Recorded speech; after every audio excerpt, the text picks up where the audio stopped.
Başlıyoruz. Euzubillahimineşşeytanirracim. Bismillahirrahmanirrahim. Esselatu vesselamu ala nebiyyina Muhammedin ve ala sahbihi ecmaîn. Esselamu aleyküm ve rahmetullahi ve berekatuhu. Көркем хулық деген темасы бұла. İslam dininin tüp maqsatı kişide көркем хулық тәрбиелеу. Şuna görə də Allah Teala kişilərə şəriət qanunlarını indirdi. Şəriət iş bölükünü öz içine ala degan. Mına İslam dininin tüp maqsatı kişide көркем хулық тәрбиелеу. Mına bu namazda Allah Teala bizə berdi namazını, orazanı.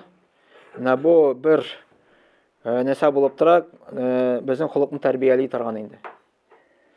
Мына біріншісі иман негіздері келе, бұл ақида деп атала. Екіншісі ислам құқықы, үшіншісі ахлақ деп аталайды. Мына ислам дini шариғат үш бөлікке өшін ала деген иман негіздері.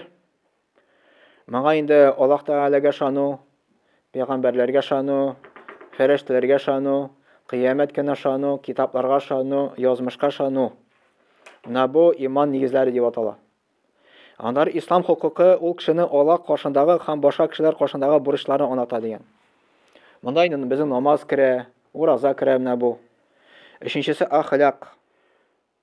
Şeriatның bu bölümünde көркем хулыққа erişu yolları anlatıla degan. Mına İslam dininin negizi ol bula bu iman. İmanı altı bağanası деп ayttık. İman. Mına bu negizi var, stinalar var, tübesi var. Mına binanın деп aytабыз енді. Binanın negizi ol akida, ol imanı altı bağanasına şanu. Mına toğan aytam, Allah'a şanu, andары feriştelerge şanu, ikincisi kitaplarga şanu, peygamberlerge şanu, kıyamet günü şanu, yazmışka şanu. Bu negizi bulap tıra dinning indi. Andары dinning stinaları деп aytабыз, binanın stinaları ol bula fiqh. Fiqh indi nişik itib dürüst namaz oqırga, nişik taharat olarga, nişik dürüst itib urazat oturga, nikah qılarga mına şul indi. Binanın tübesi bulup tura ahlak. Ahlak degen indi. Ahlak degen söz indi edep, ahlak Müslümanın xulqı indi. Müslüman xulqısı. Eğer de binanın negizi bulmasa, tübesi bulmay bit indi. Stinası da bulmay. Yani en birinci İslam dininin negizini biz öğrenirge tiyиш. Allah turunda, peygamberler turunda, yazmış turunda, kıyamet gün turunda. Allah'a şangan kişi, kıyamet günü şangan kişi, onun edebi, ahlakı üzgərge tiyиш, yaxşı yakka indi. Şu namaz oku bilen, urazat tutu bilen. Andары xuluk kişinin içki sureti. Kişinin tışkı sureti көркем яки yemsiz bola algan kibik, onun içki sureti de көркем яки yemsiz bola Allah. İbn Abbas radiyallahu anhu ayta. İbn Abbas bu bula sahaba. Har binanın negizi var, İslam negizi көркем xuluqlı bulu degan.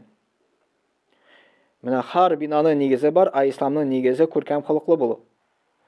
Galimlar көркем xuluqqa şunday anlatma bere. Көркем xuluq kişilerge qarata aşık yüzlü bulu. Bizning bitinde Muhammed Peygamber sallallahu aleyhi ve sellem bulup tura örnek. Bir hadiste kele bir sahaba barganda tünne indi. Tünne kakras tulu ay ko'rgan bu. Tulu ayga qarayım dey, Muhammed Peygamber sallallahu aleyhi ve sellemning yüzüne qarayım dey. Muhammed Peygamber sallallahu aleyhi ve sellemning yüzü dey nurlarak bulup ko'rindi dey, şoşa ayga qaraganda dey. Ne için? Çünkü ol aşık yüzlü buldu. Mına bir Hazret mında тоже vaga söylегәне işte bolsa ol aytgani mına 90-нчы yıllarda Koşan graniça açıldı. Köp şit ilden mında kire başladı kişiler, Araplar onda uqırga, mesela Qozonga kirib, Ijauga, Moskvaga gittiler uqırga indi, kim Yeltsinskka kirdi indi onda Araplar indi. Şul bir Arap söyley, birinci tapqır Rusya kelgəç dey, optiradım dey. Bütün kişide yüzleri yılmaymaylar indi.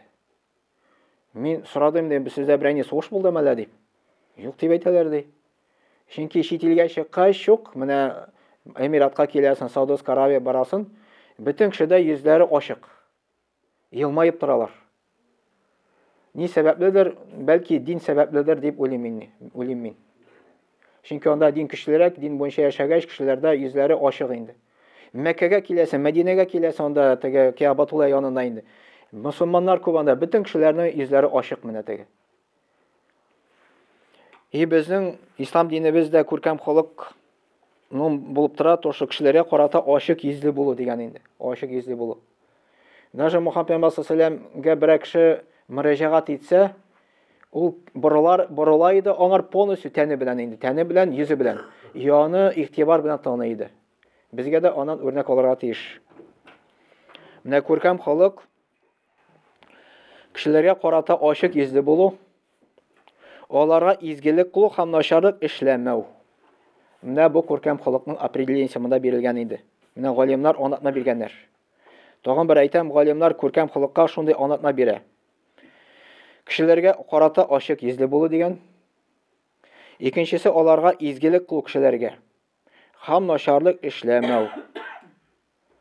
Изгелек кылуда кирәк, монда тырышырга кирәк Аллаһ ризалыгы өчен. Ул вакытта аны Аллаһ Тәгалә кабул итә. Менә Мөхәммәд пәйгамбәр саллаллаһу алейһи ва сәллям әйтте, авырткан кешенең хәлен белү дие. Әгәр дә кеше авырткан кешенең хәлен белергә китә икән, иртә белән шәп китә, 70 мең фәрештә шушы кеше өчен дие дуа кыла дие. Я Рабб, аны гөнаһларын кечер, Я Рабб, аңа рахимне бул дип. 70 мең фәрештә. Фәрештәләрнең аларның гөнаһлары юк, аларның дуалары кабул була. Кич белән шәп китсән, иртәнге хәтле дуа кылалар ди. Иртә белән шәп китсән, кичкә хәтле дуа кылалар ди. 70 мең фәрештә. Менә бу күркәм халыкның бер нәрсәсе булып тора, авырткан кешенең хәлен белергә бару. Тәкандары изгелек кылу дигәндә кешеләргә ярдәм итү. Ягъни кешеләргә ярдәм итү ул бик зур изгелек булып санала. Хәтта бер китапта китерелә шундый бер хадис шикелләнсә инде, шундый бер халифа булган, мусламаннарның халифа инде, мусламаннар җитәкчесе инде. Ул Умар бин Хаттаб, ул даже сахаба булган инде. Сахабаларның зурларының берсе булып санала инде. Ул мусламаннарның җитәкче булганда, ул бер мәчеттә иктикаф кылган. Ягъни Рамазан аенда соңгы 10 көндә сүннәт булып тора, ягъни зур саваплы эш булып тора мәчеттә яшәү. 10 көн буе инде. Аллаһка гыйбадәт кылу. Чыкмыйча полностью шушында яшәү инде. Шунда ашау, шушында мәдрәфкә, шунда йөрү инде, шушында инде. То есть ул мәҗбүри гамәл түгел, но ихтияри ул бик зур саваплы. Мәчеттән чыксан син теге берәйнинди сәбәпсез иктикаф бозыла. Иктикаф бозыла инде. Менә бу Умар бин Хаттаб шушы иктикафта булганда ниндидер кемдер проблемалар белән кергән инде, аңар ярдәм кирәк булган. Ул шушы иктикафны бозып бара китә, теге аңар ярдәм итәргә инде. Аңар әйттеләр, ничек син иктикафны бозасыңмы ди? Ул әйтте, бу кешегә ярдәм итү ди, савабы күбрәк ди. Иктикафка караганда ди. Менә хәтта хадистә килә, үзенең кардәшеңә ярдәм итү, күпме син аңар ярдәм итәсең, шул вакытта Аллаһ Тәгалә сиңа ярдәм итә дигән инде. То есть син үзенең кардәшеңә ярдәм иткән вакытында Аллаһ Тәгаләнең сиңа ярдәме килә. Ярдәме килә. Теге бер кардәш, теге бер икенче кардәшкә, мусламан кардәшкә инде ярдәм итәсе килгән инде. Ну, хатын эзләгән аңар инде. Берсенә шалтырата, әйтә, бер иптәшкә хатын тау бир әле дип әйтә инде. Ал сезнең ауда юк микән дип инде. Ул әйтә, юк дип әйтә инде. Ул әйтә, сиңа Аллаһның ярдәме кирәкме соң ди? Кирәк дим, давай, булыш ярдәм дип әйтәм ди. Менә үзенең кардәшеңә булышсан, Аллаһ Тәгалә һәр вакытта сиңа ярдәм итә иншалла. Менә үзенең мусламан кардәшеңә булышып торсан инде. Та дәвам итәбез. Ондары начарлык эшләмәү. Даже начарлыктан да туктап тору, ул да изгелек булып санала икән. Әгәр дә кеше гадәтләнгән һәр вакытта начарлык эшләргә, әгәр дә ул туктап тора икән начарлыктан, ул да яхшылык булып санала икән. Менә шуның өчен менә монда килә күркәм халык кешеләргә карата ачык йөзле булу, аларга изгелек кылу һәм начарлык эшләмәү дигән менә бу күркәм халыкның аңлатмасы. Бер вакытны Мөхәммәд пәйгамбәр саллаллаһу Абу Хурайрага шундый киңәш бирә. Киңәш бирде инде. Эй Абу Хурайра, күркәм халыклы бул. Абу Хурайра әйтте: "Эй Аллаһның илчесе, нәрсә соң ул күркәм холык?" Мөхәммәд пәйгамбәр саллаллаһу алейһи ва сәлләм шулай дип әйтте: "Күркәм холык ул синең белән араны өзгән кеше белән араны өзмәү." Менә ул синең белән араны өзгән кеше белән араны өзмәү. Ягъни синең белән бер кеше араны өзә икән, син аның белән араны өзмисең. Сиңа зыян китергән кешене гафу итү. Бу без аны булдыра алабызмы? Һәм сиңа сораган нәрсәңне бирмәгән кешегә, әгәр ул синән бер нәрсә сораса, бирү. Менә бу күркәм холык дип атала. Менә тагын бер әйтәм, бу бит инде җиңел әйбер түгел. Күркәм холык нәрсә дигән сүз инде ул? Ул синең белән араны өзгән кеше белән араны өзмәү. То есть безнең белән бер кеше талаша икән, араны өзде икән, юк, без аны белән араны өзмибез. Өзмибез. То есть без аны белән талашмыйбыз. Талаштык икән, теге берничә көннән соң аны белән инде килешәбез мәсәлән. Андары сиңа зыян китергән кешене гафу итү. Безгә бер кеше зыян китерә икән, гафу итәбез. Һәм сиңа сораган нәрсәне бирмәгән кешегә. Без бер кешегә кирип сорадык, ул безгә бирмәде. Ул да безгә кирип сорый икән, без аңар үч итмибез, бирәбез. Менә үч итмәү дигән сүз инде. Үч итү кирәкми мондай бердән. Күркәм холык ул пәйгамбәрләрнең һәм изге гамәлләр кылучы кешеләрнең сыйфаты дигән. Менә бөтенез беләбез бит инде теге телевизорда әйтәләр, анда теракт булган инде.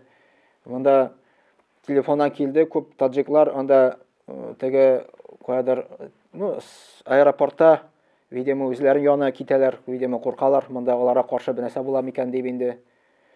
Ягъни берничә таджик шундый эшләде икән, монда таджиклар виноваты түгел, гаепле түгел. То есть һәрбер үзенең теге милләттә яхшы кешеләр дә бар, начар кешеләр дә бар. Татарларда да андай чыкалый, менә 1-2 ел элек күрдек бит, теге мәктәптә анда нинди нәрсә эшләде бит инде. Укучыларны атты. Татарлар килеп чыкты бит инде ул. Шул өчен бер кеше эшли икән, монда милләт гаепле түгел. Милләт арасында яхшы кешеләр дә бар, начар кешеләр дә бар. Без беләбез бит инде, менә таджиклар да бар, алар базарда да саталар, мәсәлән, монда да бар. Күркәм холыклы тоже холыклары яхшы, әлхәмдүлилләh. Арасында бәлки чыга да шундыйлар инде. Шуның өчен монда теге милләтне гаепләү дөрес булмый монда инде. Күркәм холык ул пәйгамбәрләрнең һәм изге гамәлләр кылучы кешеләрнең сыйфаты. Менә күркәм холык пәйгамбәрләрнең һәм изге гамәлләр кылучы кешеләрнең сыйфаты. Шушы сыйфаты сәбәпле кеше Аллаһның ризалыгына ва улуг дәрәҗәгә ирешә. Мөхәммәд пәйгамбәр алейһиссалату ва сәлам әйтә: "Дөреслектә күркәм холык кешене ураза тотучы һәм төннәре намаз укучы дәрәҗәсенә ирештерә" дигән. Менә күркәм холык кешене ураза тотучы һәм төннәре намаз укучы дәрәҗәсенә ирештерә. Мәсәлән, кемдер тырыша ураза тотарга, Рамазан айда да тота, андары Шавваль айда да килә 6 көннәр. Андары понедельник, четверг та бар ураза тоту, ягъни дүшәмбе, пәнҗешәмбе көннәр Пәйгамбәр саллаллаһу сөннәтенә булып тора. Андары тулы ай вакытында ай саен 3 көн, 13, 14, 15 көннәр ураза тоту. Теге сөннәт гамәле булып тора, нафил инде ул зур саваплы эш. Кеше, кайбер кешеләр бар, которые постоянно шуны эшлиләр. Ул зур саваплы эш. Бар шундый кешеләр, которые постоянно төнлә торып намазлар укыйлар. Төннең соңгы 3нче өлешенә мәсәлән.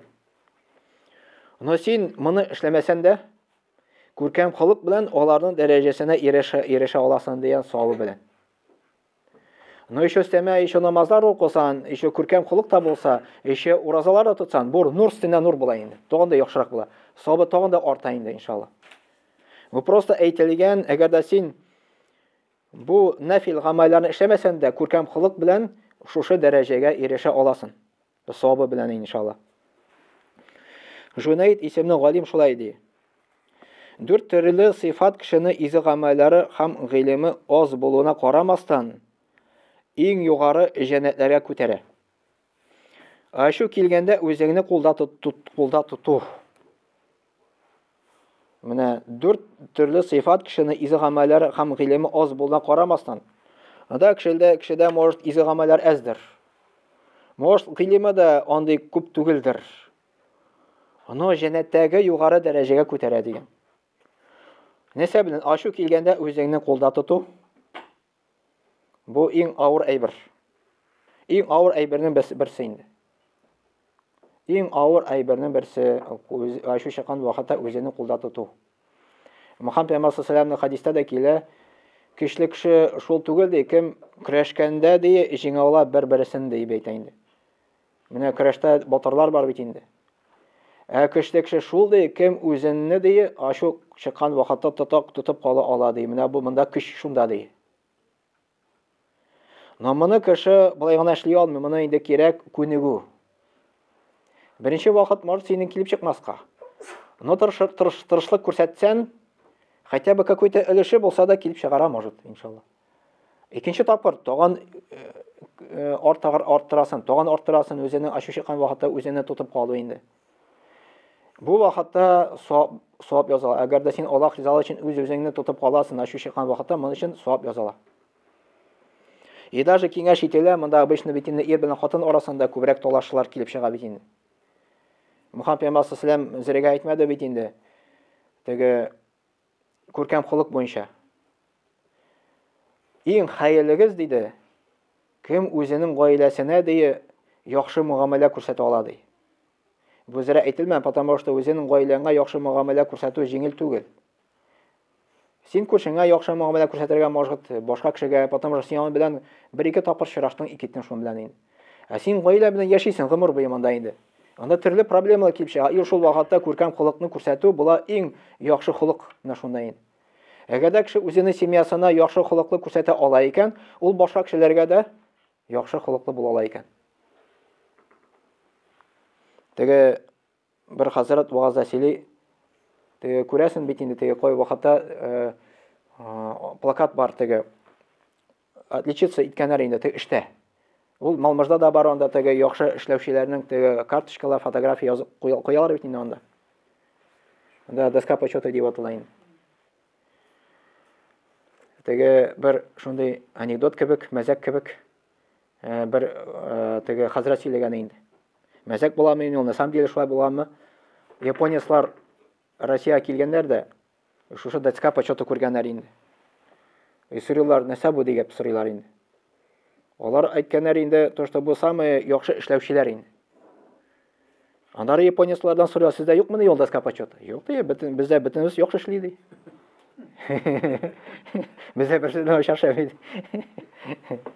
Ул кек мәзәк кебек инде шулай.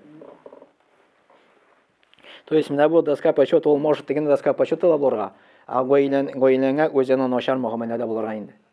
Шуның өчен монда капма каршылыкларга может дигәндә, может ул яхшы эшләргә, гаиләгә кайтып начар мөгамәлә күрсәтергә инде. Монда именно иң хәерлегез дип Пәйгамбәр саллаллаһу алейһи ва сәллям әйтте, кем үзенең гаиләңгә яхшы мөгамәлә күрсәтә ди. Менә ашу килгән вакытта үзенне кулда тоту, кешеләргә карата түмәнчелекле булу дигән. Менә бар тәкәбберлек сыйфаты. Мөхәммәд пәйгамбәр саллаллаһу алейһи ва сәллям әйтте, кемдә бер генә тузан бер теге тәкәбберлек булса диде, ул җимакка кермиде. Җимакның исен дә сизмәс диде. Менә бу начар нәрсә инде бу. Тәкәбберлек безнең, то есть тәкәбберлек бар, Аллаһка карата тәкәбберлек, пәйгамбәргә карата тәкәбберлек. Анда уже килә әтиянигә тәкәбберлек. То есть әти-әнигә буйсынмау, әти-әнинең сүзен тыңламау, менә бу тәкәбберлек була инде. Хатын үзенең иренә карата тәкәбберлек бар, андый нәрсә инде. Башка кешеләргә дә тәкәбберлек күрсәтү дигән инде. Или яшь кеше карт кешегә тәкәбберлек күрсәтү. Менә бу начар сыйфат. Тәкәбберлек сыйфаты ул димәк аның йөрәктәге булган калыпта булган шир, начар шир. Калыпның ширләре бар. Аның ширләре калыпның инде ул тәкәбберлек, ул көннәшү дип атала, ачулык. Менә бу калыпның ширләре булып санала инде.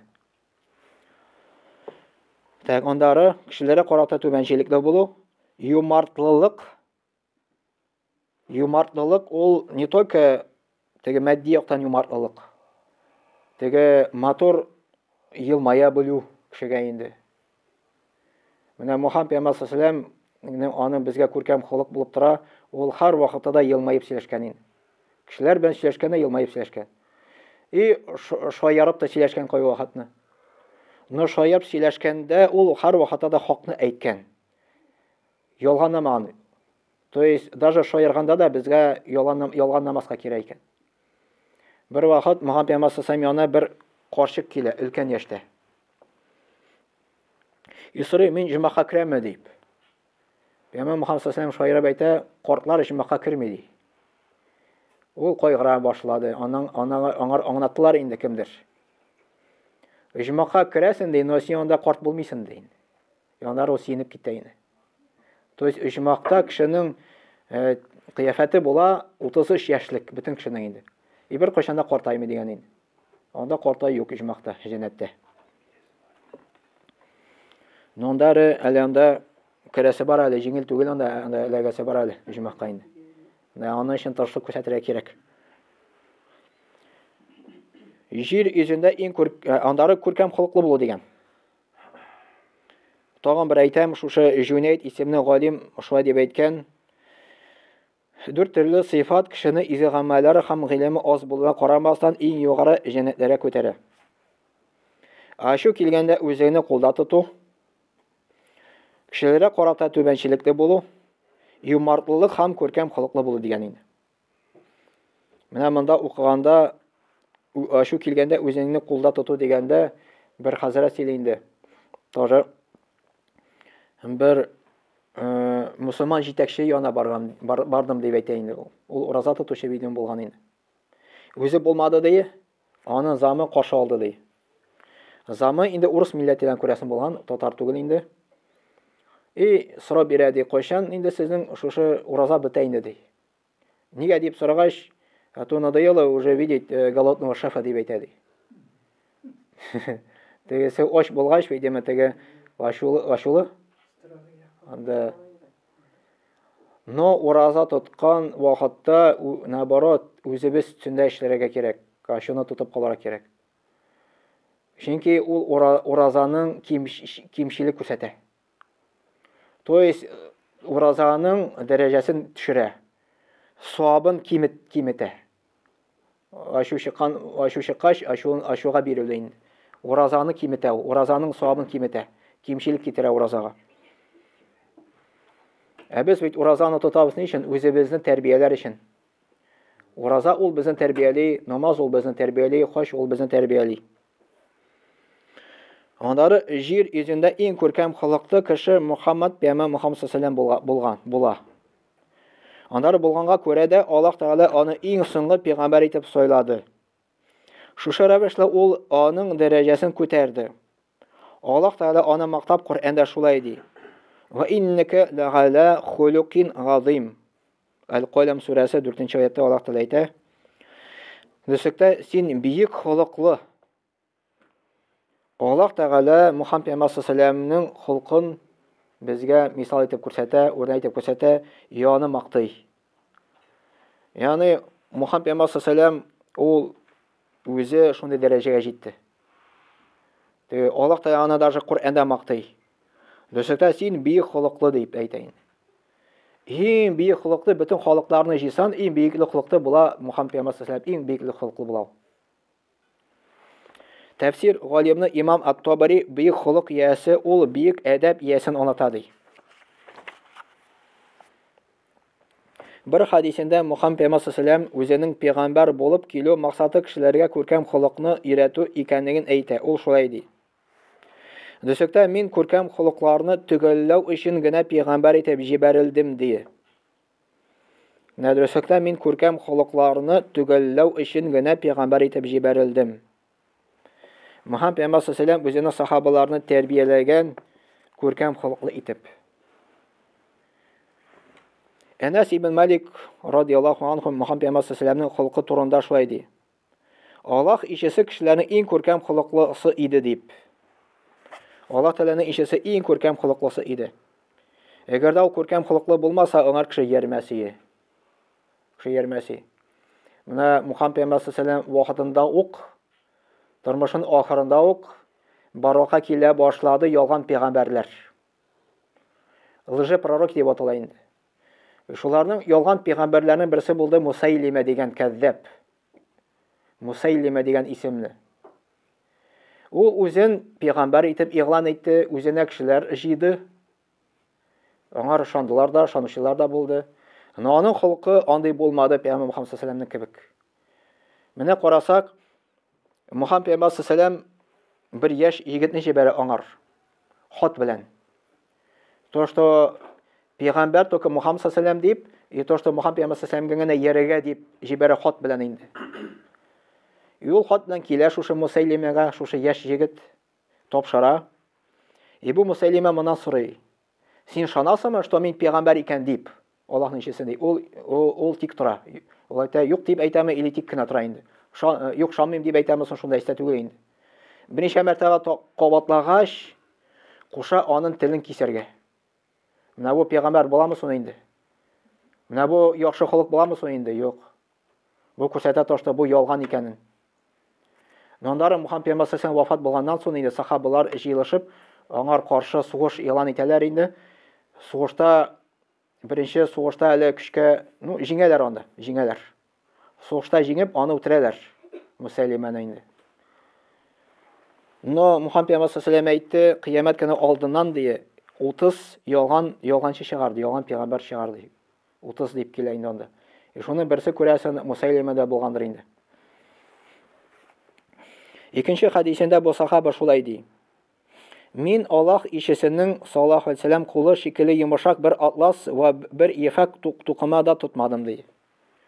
Менә без күрешеп чыгабыз бит инде, яратлар белән. Кайберләре кулларын каты итеп кыса инде. Мөхәммәд пәйгамбер саллаллаһу алейһи ва сәлләмнең көче бик көчле булган. Мөхәммәд пәйгамбер саллаллаһу алейһи ва сәлләм әйтә, миңа 40 кешелек көч бирелде ди, Аллаһ Тәгаләдән. Аны ул кешеләр белән күрешкәндә бик йомшак итеп күрешкән. Менә ул безнең бер әдәп булып санала инде. Әдәп әхлакның берсе булып санала, эшләмә күрешкәндә йомшак итеп күрешү. И күрешкәндә хадистә килә, то что безнең кулдан гөнаһлар китә. Гөнаһлар кичерелә шуны сәбәпле инде. Только ират хатын кыз белән күрешми. Бу ярамый. Теге имеется в виду махрам булмаган хатын кыз белән инде. То есть махрам ул имеется в виду синең туганнар. Туганнар белән күрешергә ярый. Туганнар монда кем керә инде? Синең әтиң, әниң керә монда инде, ут якын туганнарга дип керә. Балалары монда керә күрешергә ярый. Андары племянниклар керә, дядя, тетялар керә, монда ярый. Монда теща да керә, шунда ярый күрешергә инде. Әби бабайлар, внуклар ярый. Но двоюроднар монда кермәй инде махрамга. Алар белән двоюроднары белән күрешергә ярамый. Имеется в виду ир белән хатын кыз инде. Ират белән күрешергә ярый, хатын кыз белән күрешергә ярый, ә шит ир белән хатын кыз күрешергә ярамый. Бу вакытта гунах була. Но менә монда күрешкәндә Мөхәммәд пәйгамбер саллаллаһу алейһи ва сәлләмнең кулы шикелле йомшак бер атлас ва бер ефәк тукыма да тотмадым ди. Шулай ук Аллаһның ишесеннән килә торган кебек хуш исне бер кайчанда да иснәмәдем ди. Ягъни хуш ис дигәндә без үзебезнең тәнне һәр вакытта чисталыкта тотырга тиеш. Безнең тәнебездән теге начар ис килергә тиеш түгел. Шуның өчен безнең динебездә куелган бәдрәфкә йөргәндә без кымган белән йөрибез. Кымгансыз барсан, ягъни имеется в виду бәдрәфкә барсан, анда хаҗәт үтәгәч инде сүтмәсән или юмасан, ул вакытта гунах язала.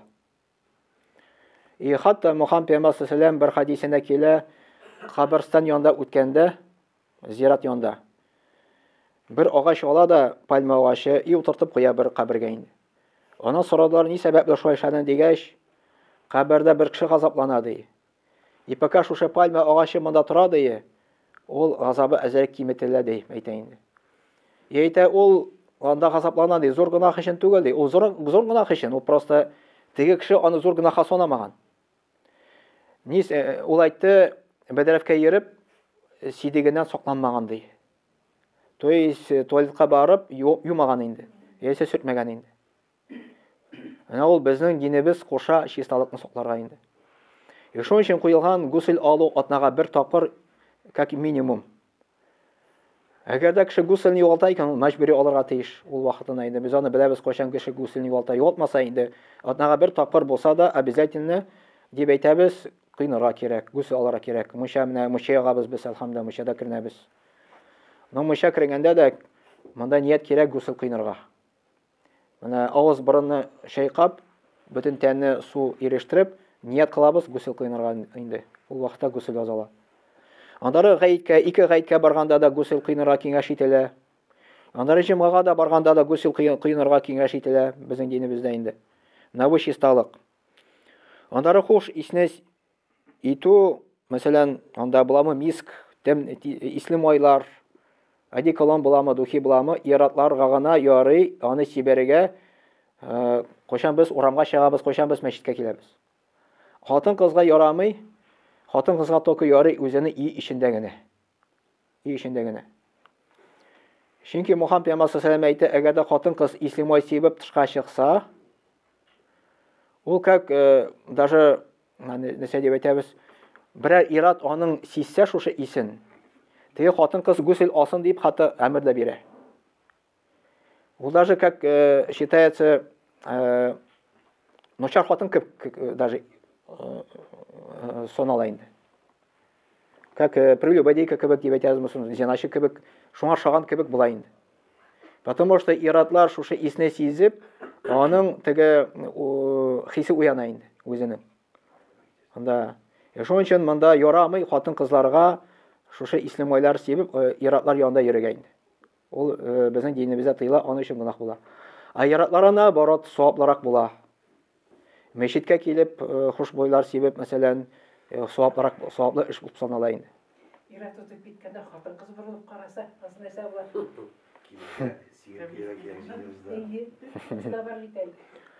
Анысы хадисләрдә не упоминается.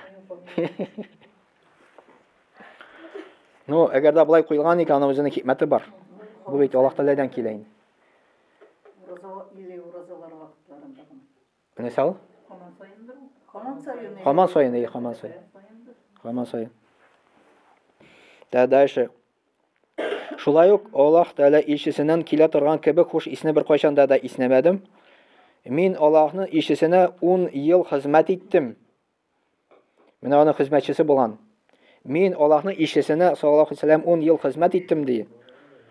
Шушы вакыт эчендә ул миңа бер тапкыр да уф дип, берәр эшне эшләгәннән соң ни өчен аны эшләдең дип, һәм эшләмәгән берәр эш өчен ни өчен аны эшләмәдең дип дә әйтмәде. Бездә ул еш чыга, конечно. Нигә моны эшләдең дип сорыйбыз инде. Пәйгамбәр саллаллаһу бер кайчан да алай әйтмәгән икән. Нигә син моны эшләдең, нигә моны эшләмәдең дип әйтмәгән. Менә бер сахаба 10 ел аңар хезмәт иткән. Менә Пәйгамбәр саллаллаһу нинди холкы булган. Даже бер тапкыр да әйтмәгән дигән инде. Bir hadiste Muhammed Peygamber sallallahu ничә минутта ул? 6 минутта. 4 минут бар әле. Bir hadiste Muhammed Peygamber sallallahu imanın kamil булуын күркәм холык белән бәйләде. Мөэминнәрнең иң камил иманлысы күркәм холыклы булганы. Сезнең иң хәерлегез хатыннарына карата иң яхшы мөнәсәбәттә булганыгыз ди. Тирмизи бу хадисны китерә. Менә нәрсә дип әйтәсең, иң хәерлегез хатыннарына карата иң яхшы мөнәсәбәттә булганыгыз. Ул ир белән хатын обычно бер-берсенә бит инде ачу чыгартыра, тормышта яшәгәндә бит инде. Бу вакытта сабыр итү кирәк дигән инде. Шуның өчен әйтелгән, сез иң хәерлегез хатыннарга карата иң яхшы мөнәсәбәттә булганыгыз. Менә бу вакытта күркәм холыклы дип әйтә алабыз. Үзебезнең хатыннарыбызга, или үзебезнең ирләребезгә сабыр итә алсак, biz иң күркәм холыклы була алабыз иншалла. Менә ул безгә Аллаһ Тәгалә бирде күнегү. Алар белән күнегү ясый алабыз инде. Кемнең ире юк инде алай итә алмый, кемнең ире бар итә ала инде иншалла. Бер вагазны ишеткән идем, теге бер тоже хәзрәт Или телефонда. Имам Ахмад булган, элекке заманда яшәгән, зур галим булган инде Имам Ахмад. Үзенең хатынын кабергә сатканда үлгәч инде ул шундый сүзләр әйтә. 40 ел ди үземнең хатыным белән яшәдем ди. Без бер дә талашмадык ди. Яна сара ничек шулай килеп чыкты ди. Ул әйтә, аның хатының ачу чыккан вакытта дие, мин бер нәрсә эндәшмәдем ди, тик тордым ди. Минем ачу чыккан вакытта ди, ул да миңа эндәшмәде ди, тик торды ди. Шулай итеп без 40 ел яшәдек тә бер дә талашмадык ди. Менә и шушы хәзрәт сөйли инде тоже сорап бирдем ди әйтә инде шушы залга. Кемнең ди хотя бер генә бер ел ди талашмаганы юк ди үзенең хатыны белән или ир белән. Бер хатын ди кулны күтәрде ди, минем дип әйтте ди. 4 ел уже талашмадым ди үзенең ирем белән дип әйтә ди. Машалла дип әйтәм ди теге, вообще сөендем ди. И сорыйм ди, ничек синең килеп чыкты ди. А потому что мин Англиядә яшим ди. Ирем Пакистанда яши ди, 4 ел күрмәдек ди.